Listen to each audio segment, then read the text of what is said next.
काଳିया योजना नहीं आसला बहुत बड़ खुशी खबर। एथर कालिया योजना हिताधिकारी माने बहुत डबल लाभ मिल 2000 बदल 4000 टंका कालिया योजना हिताधिकारी मानक मिल सहित जो मानकर भूमिहीन से 2000 टंका मिल जाऊँगी।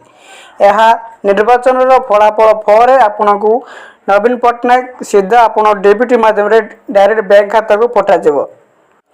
एथिपई आप ई-केवाईसी बाध्यतामूलक ता सहित आप बैंक खाता जदि ई-केवाईसी करना ई-केवाईसी कर रखु नचेत आपन को आ काले टंका पाई परिबे नाही कहीं पेमेंट डेबिट माध्यम हम आधार बेसिक रे होई पारे। आपन कौन सी काले योजना जदि भूल अच्छी ताल आपन को मे शेष सप्ताह ग्रावेंसी फॉर्म ओपन हम से संशोधन करनी। जून रो प्रथम सप्ताह किंबा द्वितीय सप्ताह मध्य कालिया टंका आपन को 4000 और भूमिहीन मानक 2000 टंका डायरेक्ट डेबिट माध्यम प्रदान करेंगे माननीय प्रधानमंत्री।